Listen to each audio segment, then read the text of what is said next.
Bismillahirrahmanirrahim. Allahümme salli ala Muhammedin ve ala ali seyyidina Muhammed ve əcir fərəcəhum. Esselamu aleyküm, hörmətli izləyicilər, əziz mömin bacı və qardaşlar, hər vaxtınız xeyir olsun, cümləniz mübarək olsun. Bugün sizin üçün bir neçə övlad olması ilə bağlı duaları göstərəcəyik. Son günlər bununla bağlı suallarınızın artmasına əlaqədar çəkib göstərirəm ki, hamıya bir-bir göndərməyim, izah etməyim. Deməli, çoxdandır bir məsələ ilə bağlı bir müddət video çəkməyəndən sonra onunla bağlı suallar təbii olaraq çoxalır. Amma səhifədə yeni video olanda bir neçə videonu vərəqləyəndə qarşılarına çıxır deyə mənə şəxsən məşğul etmir izləyicilər. İndi bununla bağlı keçən il çəkdiyimiz videodur. Başqa dualar çəkmişik. Minbir Şifa YouTube kanalımızda izləyə bilərsiniz. Uşağı olmayan qadın üçün. Burada müəyyən məhrəm məsələlər var, hicab duyulası. Onunla bağlı əvvəlcədən ana bacılardan, böyüklərimizdən üzr istəyirəm, amma oxumalıyıq. Uşağı olmayan qadın üçün Adəm ruhu deyilən otu qurudub döyərək kişi və qadın cima etmədən əvvəl saf bala qarışdırıb yesinlər. Davam etsinlər buna. Biiznillahı Teala muradları hasil olar. Jenşen, Adəm otu jenşendir. Onu qurudursunuz, döyürsünüz, döyəndən sonra təmiz bal qatırsınız. Ər də, arvad da ondan yeyir. Uşağı yaşamayanlar ya da xeyirli evlad istəyənlər üçün hər bir halda həm övladı olub ölən, övladını düşürdən, ondan başqa heç övladın da xeyirli övlad olsun deyə hər kəs edə bilər. Evladı olmayan ya da yaşamayan bir kimsə üçün 100 dəfə Bismillah yazılaraq üzərində daşıyarsa xeyirli övlad sahibi olar. Yəni Bismillahirrahmanirrahim kəlməsini 100 dəfə arda-arda yazırsınız, üzərində saxlayır xanım. Başqa heç bir şey yazılmır orada. Uşağı olmayan və xeyirli evlad, uşaq sahibi olmaq istəyənlər. Övladı olmayan, Allahu Teala'dan xeyirli evlad sahibi olmaq istəyən kimsələr aşağıda gələn ayələri əşrəf bir saatda, yəni əzan verilən vaxtı müşqəmbərlə yazaraq və yenə cümə gecəsi aşağıda göstərdiyimiz ayətləri oxumağa davam etdikləri təqdirdə uca Allah onlara xeyirli evlad yetirər. Yazılıb üzərində saxlanması və cümə gecələri oxunması lazım olan ayələr bunlardır. Deməli, bunu həm yazırsınız, əzan vaxtı yazın müşqəmbərlə. Dini mağazalardan ala bilərsiniz, skrin edin, götürün. Həm də ki, oxuyacaqsınız 4-cü gündən 5-ci günə keçən gecə.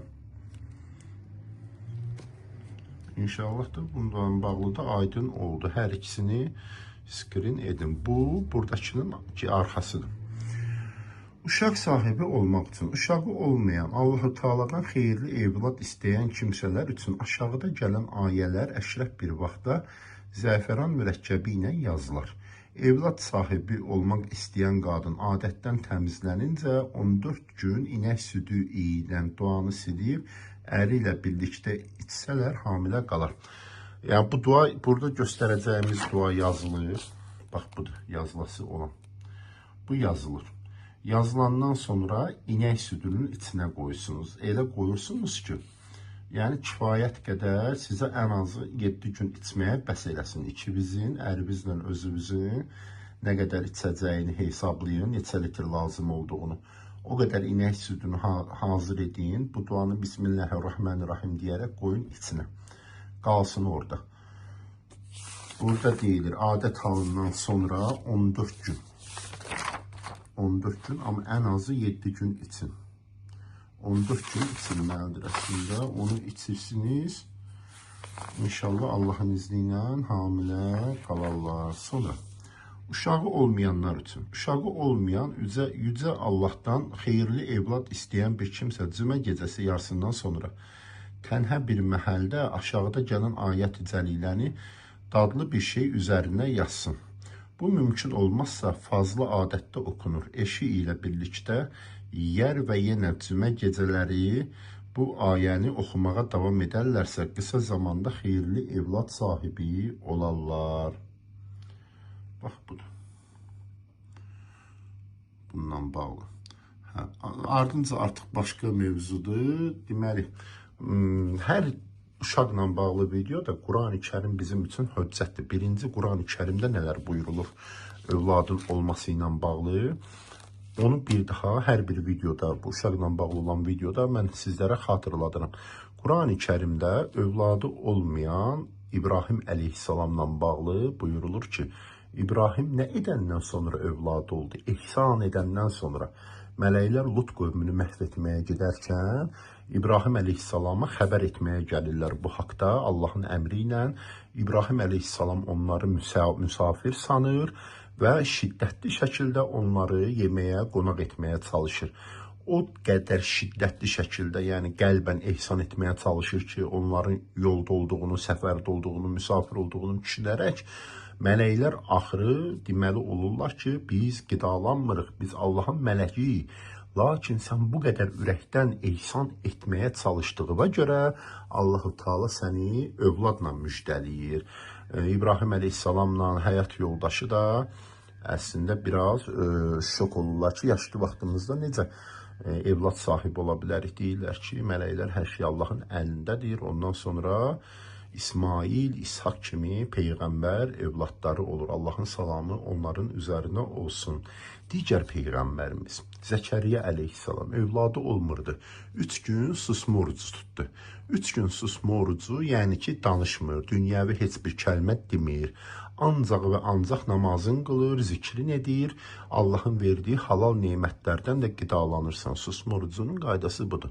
3 günün tamamında mələklər Allah-u Teala'dan ona müjdə gətirdilər ki, Allah bu orucuna görə səni övlad ilə müjdəliyir. Deməli, nə oldu? Ehsan etmək, qida ehsanı. Oruc tutmaq, susma orucu tutmaq. Üçüncü bir məsələ. Məryəm xanımın anasını evladı olmurdu. Nə etdi? Allah evinə gedərək övlad istədi Allah-u Teala'dan və bu övladı ona nəzir edəcəyini söylədi. Allah yolunda nəzir etdiyini söylədi. Allah Teala da ona Məryəm anamız kimi gözəl bir evlad, paç bir evlad verdi. Deməli, nə oldu? Bu Quranda keçən 3 məsələ nəzir etmək, ehsan etmək və həmçinin oruc tutmaq bu niyyətə övladla bağlı niyyətinizin həyata keçməsinə səbəb ola bilər. Allah-u Teala cəmi övlad yolu gözləyənlərin evindən tez bir zamanda körpə səsi gəlməsini qismət eləsin inşallah. Allah Teala hər bir müsbət xeyir diləyinizi qəbul eləsin inşallah bu cümə günü xatirinə. Allah Teala müsəlmanları əmin-amanlıqda eləsin. Allah-u Teala müsəlmanlara zəfər qismət eləsin hər zaman. Dinlədiyiniz üçün sağ olun. Allah əmanət olun.